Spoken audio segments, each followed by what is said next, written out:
sé que un día volverá.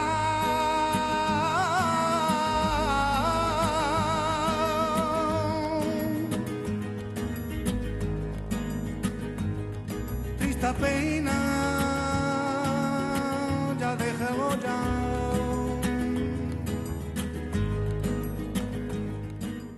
Yeah, I want to make this claim here. As a matter of fact, on what I'm going to let you watch here. This is the doctrine of discovery that our national push, an international push even, as far as how our people are still being treated with what this municipalities have as what their institutions have become a mental health crisis in legislation this session. But let me let you watch this. Session of the UN Permanent Forum on Indigenous Issues. The North American Caucus recommends the United Nations confirm that the doctrine of Christian discovery is factually, legally, and morally wrong.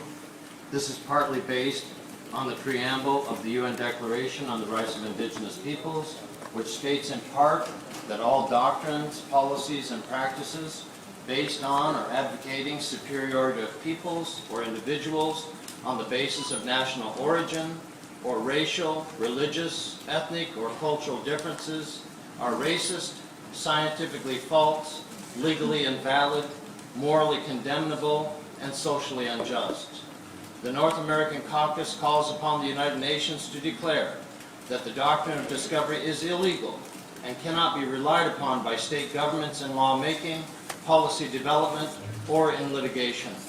The North American Caucus recommends that the Permanent Forum safeguard and promote Indigenous peoples' sovereignty in the European-derived legal frameworks in its work on the doctrine of discovery. The North American Caucus recommends the Permanent Forum should be encouraged in cooperation with state governments to undertake a complete and comprehensive study on the effects of the doctrine of discovery on the lands and territories of indigenous nations and peoples. The North American Caucus recommends that the Permanent Forum conduct a comprehensive study of the use of the doctrine of discovery by states as an underlying basis for state policies, practices, and laws. A study convened to discuss in detail the findings and global implications of the preliminary study of the doctrine of discovery and to present its findings to the Permanent Forum on Indigenous Issues. Mr. Chairman, the North American Caucus recommends that Indigenous peoples push forward to take this framework of analysis to the next level and encourage an expert group meeting to examine the effects of domination on Indigenous peoples. The North American Caucus recommends that a comprehensive panel of legalists and jurists be assembled to review all actions under the doctrine of discovery. The North American Caucus recommends that the UN Permanent Forum urge states to repeal laws, policies, and processes based on the doctrine of discovery. We recommend that the intergenerational impacts of the doctrine of discovery on Indigenous children be taught in schools, and that there needs to be educational opportunities to be informed on the doctrine of discovery so that young people have an opportunity to resist and refute the doctrine. We call upon the Permanent Forum to recommend that appropriate UN bodies embark on an educational campaign on the doctrine of discovery. Mr. Chairman, the U.S. Supreme Court ruling Johnson v. McIntosh referred to the extravagant pretension of converting the discovery of an inhabited country into conquest, thereby claiming on the basis of that pretension underlying title to indigenous lands and territories. We absolutely reject the idea that indigenous nations and peoples are conquered. For this reason, we recommend that the term conquest not be used by the Permanent Forum in a manner that suggests or implies that conquest has in fact occurred and that indigenous nations and peoples have been conquered. Mr. Chairman, the original free and independent existence of each and every one of our nations and peoples and our cultural and spiritual relationship with our territories long predates any assertions or claims of a right of discovery or domination by the monarchies and nations of Western Christendom during the 15th and later centuries.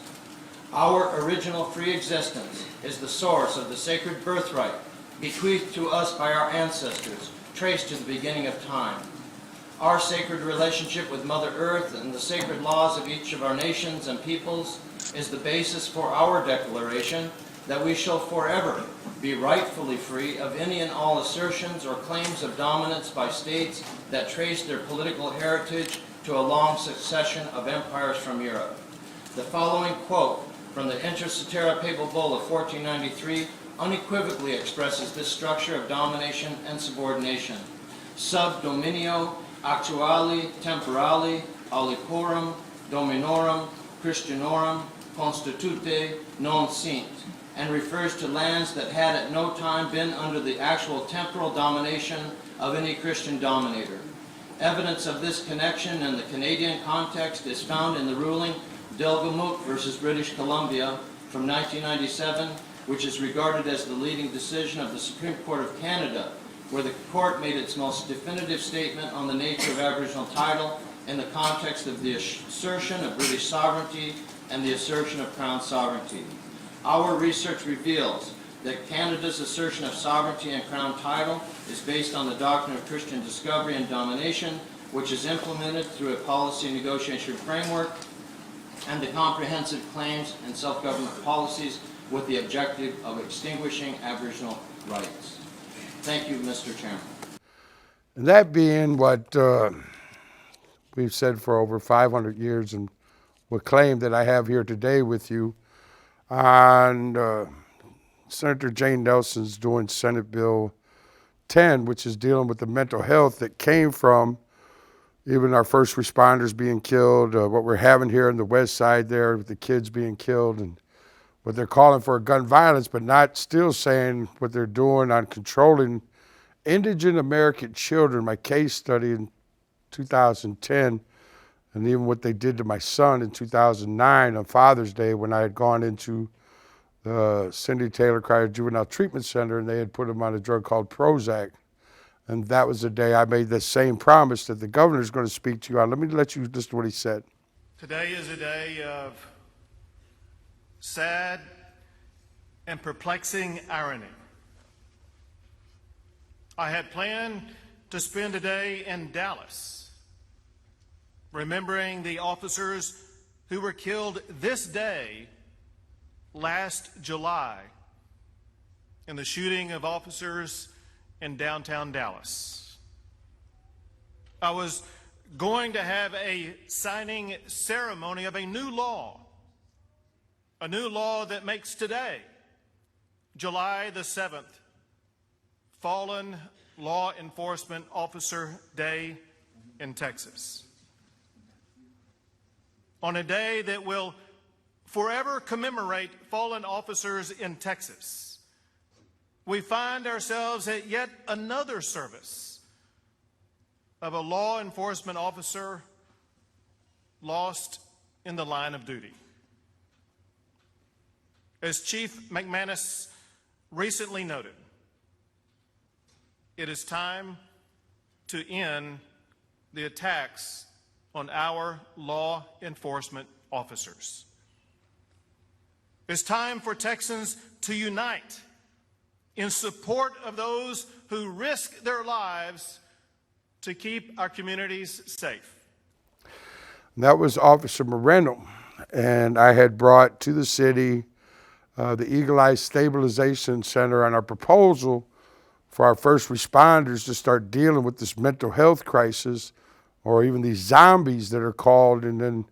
But we had taken it to Mayor Ivy Taylor and even Castro on trying to identify what dehumanizing process my son suffered, and what so many children throughout America now is what the president called. Let me let Nuremberg. To Miguel Moreno's immediate family, his extended family and friends, and to his brothers and sisters in the San Antonio Police Department. We've spent the last few days thinking about Officer Miguel Moreno III and the debt we owe to him. I've thought about his family and his friends. I've thought about the community he protected and the legacy that he leaves. The problem is that words, no matter how eloquent, are never enough in moments like this. It is not enough to say that Officer Miguel Moreno was an everyday hero, a man so committed to serving and protecting the people of San Antonio that he gave his life for it at age 32. It is not enough to say that he was a man known for his kindness, for the quiet way that he loved his family, and the doting uncle that he was to his nieces and nephews.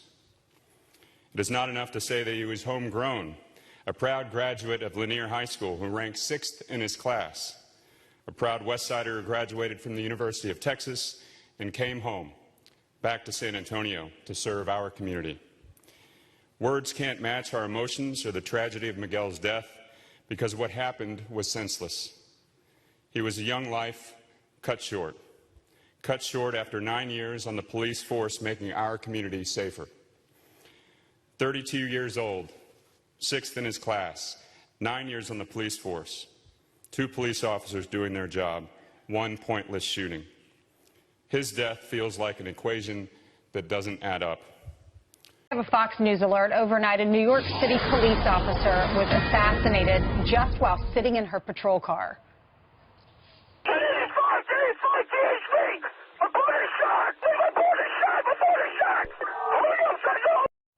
The 12-year New York City Police Department veteran shot through the window in an apparent ambush.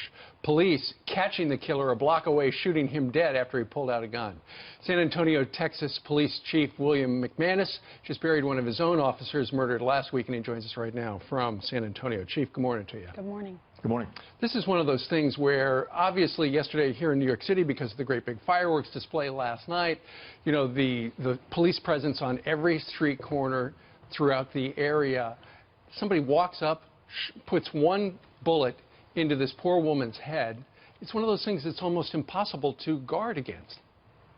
You know, unfortunately, it's become all too common in today's world, and it's been that way for a few years now. What's the reason? Why would anyone, an American, walk up to a police officer and point a gun in at her head and shoot her?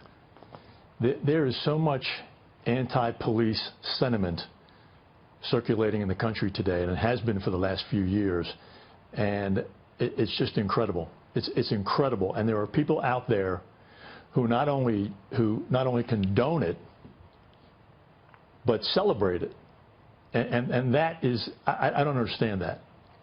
I just think that when it comes to police officers, it's the foundation of the society. When you stop paying attention to law and order and those who enforce it, it is falling downstairs. This is more than just police officers. This is the fabric of our country.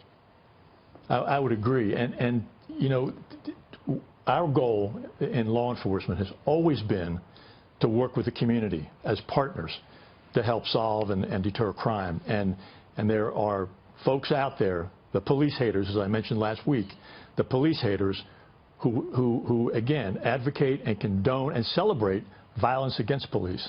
Chief, was it a police hater who shot at 2 of your officers last week when they were responding to a suspicious persons report? Indeed it was. Indeed it was. Tell us the story. I'm sorry? Tell us the story. We had 2 officers on directed patrol just outside of downtown. Directed patrol is where you're looking for specific crimes. In this case, it was vehicle burglaries. And the officers were cruising up the street. They noticed the car had been broken into. They checked it out. They saw 2 individuals a little further down the street who were kind of eyeballing the officers as they were coming up the street. So the officers cruised up, and the one officer, the driver, Officer Moreno, asked the 2, hey guys, step over to the car, would you? And both officers, there were 2 individuals there. The non-shooter, came over to the vehicle, put his hands on the hood. The 2 officers exited the vehicle, and then as soon as they stepped out, and this was one of the most cold and calculated moves that I have ever seen, officer pulled a gun, the subject pulled a gun from his waistband, took a shooting stance, fired at the passenger first, Officer Cavazos. He went down. Then he fired at Officer Moreno. He went down. Officer Cavazos was able to get up after taking a bullet in the chest.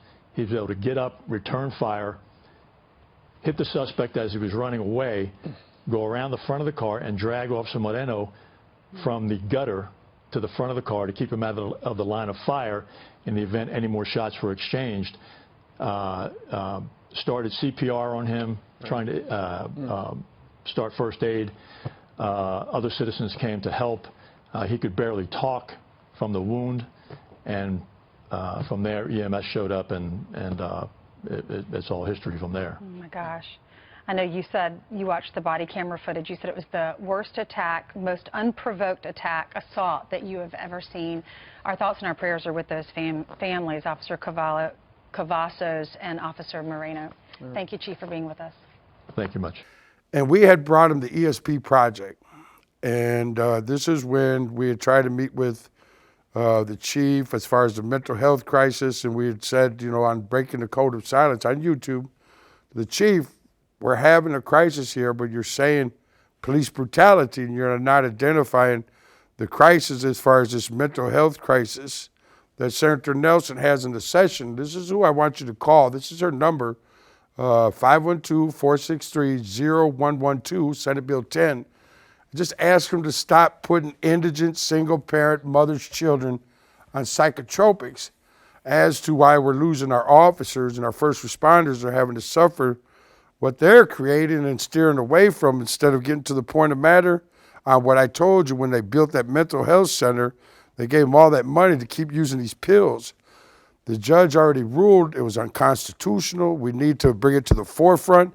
We need to call Senator Menendez. The resources they're creating is continuing using these pills as far as these psychotropic drugs in our judicial, or even part of what they're saying is making our community safe. How can it be making our community safe? You have a, let me let you watch.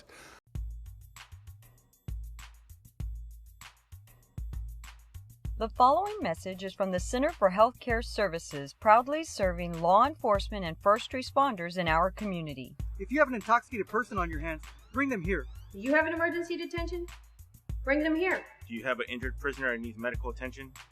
Bring them here. Within the last few months, the Restoration Center has made tremendous efforts towards the speed and delivery of services for law enforcement officers in our community.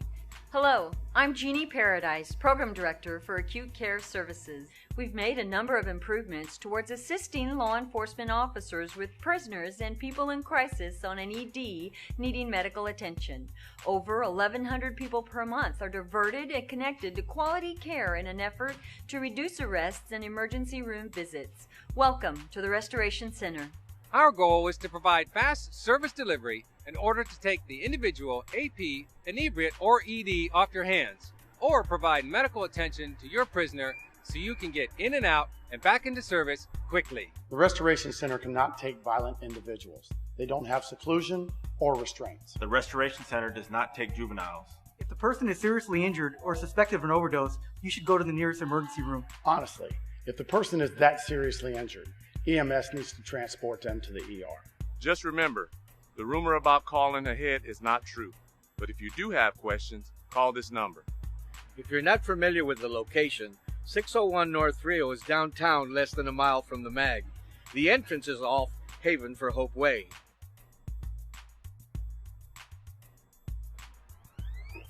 This is where you park. Whether you have an injured prisoner, an emergency detention, or an inebriate, they'll take them off your hands quickly and get you back on the streets as soon as possible. EDs, 15 minutes or less. Inebriates, no wait time, just drop them off. The place to sit down and write your report. Injured prisoners are served immediately, not like long waiting times in emergency rooms. 24 hours a day. 7 days a week. 365 days a year. At the Restoration Center, law enforcement is our primary customer. The Restoration Center, thank you for your service.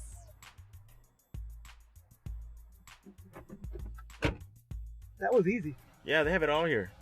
We were in and out. Wonder why more guys won't use this place. No kidding. Maybe we could tell those guys at the Restoration Center to make a video so we can get the word out. And you know what? Me and you can even star in it. No, man. I'm too shy and you're too ugly. What?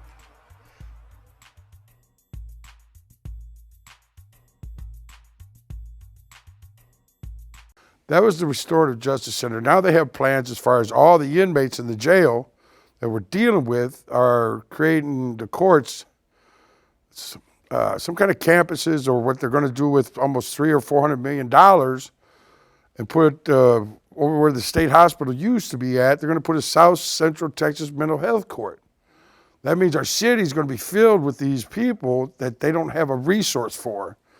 And these inmates, as far as coming out not functional, out of jails and prisons, why we lost Officer Moreno, why we try to create that stabilization center in honor of these men to get to the point of matter as to the equities of our community safety.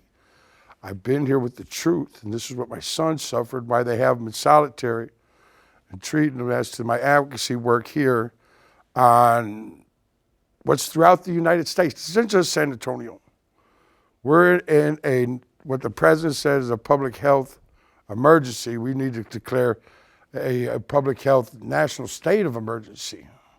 As to my claim, as to the truth, what's happening here to our society, how did we manage to take 65% of the budget to police our society? Does that mean that they got to make rules to progress like dogs, or what we had said as indigenous people, as to what you had watched at the beginning of this, and what we had tried to take, on my son's advocacy work, on today frutated into, I showed you on my last show all those kids that were, killing each other or even killing themselves, as far as Senator Menendez references to the rampant suicide in our city of teens. And here we are having a session, and you get a district attorney in Dallas did what we try to do here with former district attorney Nico LaHood, and finally maybe District Attorney Gonzalez will meet with our advocacy group and our coalition on creating these diversion or even reentry and pre-entry programs on the adverse effects of what this young man here in Dallas, let me listen to what he said. Welcome back, everyone. Dallas County is starting the new year with a new district attorney. Former Judge John Creuzot now oversees the hundreds of prosecutors who handle criminal cases. But as Steve Pickett shows us, Creuzot's crusade focuses on not sending people to jail for nonviolent crimes. It's new at 6. And we will be getting that information out to you very soon as to what we will decline to prosecute, to be quite honest with you. I want to be honest with you, okay? New Dallas County District Attorney John Creuzot today telling prosecutors what they won't do under his helm. No more court cases in Dallas County for marijuana possession of small amounts. No more jail time for light offenses. Putting them in jail is not going to solve any of those problems. Creuzot calls it the next era for criminal justice reform for Dallas. Prison cannot be the only answer, the former judge has argued for years. This past year, teenagers accused of committing violent robberies caught on camera are being evaluated now for possible adult certification to be tried as adults. There's also a 15-year-old in Dallas facing rape and murder charges.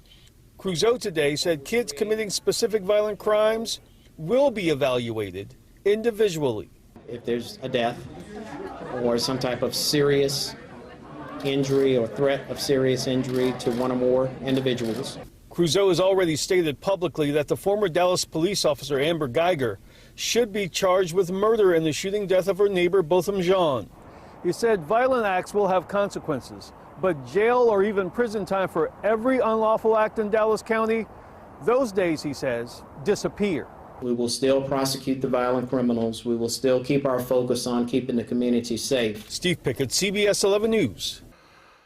This is sort of where we're going to need your support. You need to call the governor. It's a real simple thing. Those people that don't have coach as far as this socialism that he's calling on why the district attorney in Dallas is not going to keep putting this mental health where he can't help them. It's unconstitutional. So let's call the governor and create some type of cease and desist on what there's not a remedy for. I don't see how you're making our community safe. And, we've dealt with this, for myself and even Mary Jane, who started in 2007 and had the governor sign the Parents' Bill of Rights. And the advocacy work we did with Vanderpute, because we couldn't get you Rusty to advocate for the kids as far as, back in 2010, you go on YouTube, that's there, this is their technology, showing that these kids were, the kid killed his father. And we went to what I told you several years ago, to the juvenile judges that can't process the kids anymore into the adult system. but we never got any help from Uresti. But we did do a bill with Senator Vanderpute that ended the restraints and isolation on what I had asked on May 11th, 2012 to bring to the court to show he didn't remember taking somebody's food. A once respected and now disgraced state senator Carlos Uresti had pled guilty last fall to accepting $10,000 payments from a company in West Texas trying to secure a federal contract. Jesse DeGriata reports on his sentencing today for bribery after already being convicted and sentenced a year ago in another case. Already convicted in a separate case for defrauding investors, former state senator Carlos Uresti arrived to be sentenced again, this time for bribery in a different case involving another company. It's going to be difficult, but as you can see, I have a lot of love and support for my family. In a statement Uresti read to the court before being sentenced, he admitted doing what he never thought he would do, capitalize on his title as state senator. What happened here today, a federal prosecutor says, should send a message that no one is above the law, not even a once powerful state senator. And that should give us all optimism, frankly, because the fact that there is a check against the powerful. The 5-year sentence Uresti was given will run at the same time as the 12 years for the first case. The biggest regret, Uresti told the court, betraying his family, his constituents, and the victims. Yeah, I think this should be an eye-opener, and it's a rude awakening for myself and for others as well, and people will learn from my mistakes. And he vowed never to make those same mistakes again. Asked what if he had to do it all over again? Things would be a lot different. Absolutely. Uresti left still a free man on bail until next Tuesday, when he's been ordered to surrender himself to U.S. Marshals. Jesse Degollado, KSAT 12 News. But this is how deep of a state of what the president's calling for here.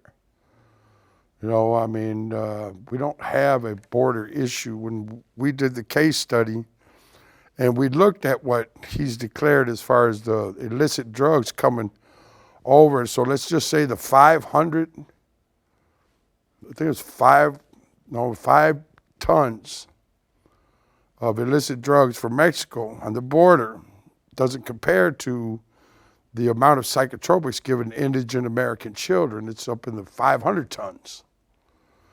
As to why are you not telling the God's truth? It was your letter, you said it, as to our duties to protect Texas children. I'm going to protect my son. And this is what we had to deal with and why we need to bring this to the forefront. This is what happened to our senator here. And I'm going to pray that he finds peace, but he helps us because he's still a voice. And he had this mental health bill as far as these psychotropics a long time ago. And now it's frutated in, and maybe he should come back and attest to what's been considered a crime against humanity for immigrant children. This is a crime against humanity for immigrant children that they were putting on psychotropics. So I'm here to raise the flag. I want you to call our governor and call our senator here, Senator Menendez. His number is 512-463-0126. And call the governor. Just ask him, sir, let us help you. Help our first responders. You say you're going to make July 7th Fallen Officers Day? Well, let this July 7th be the day that we end the use of psychotropic drugs against Texas children. Let it be the day that we go on a path to eradicate this evil. As I think you had said there when we were at the memorial for the Sutherland Springs shooters, now identified was on psychotropic drugs, that only love will conquer evil.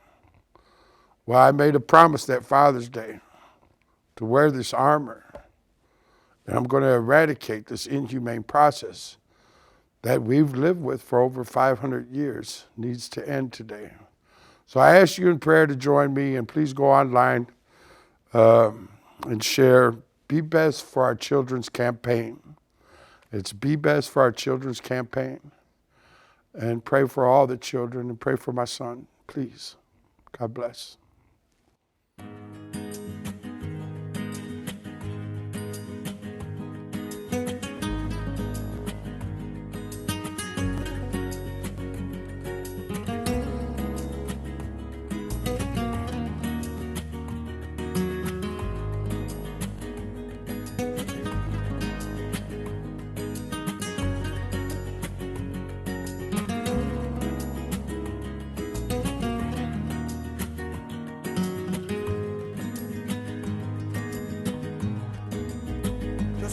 día volverá.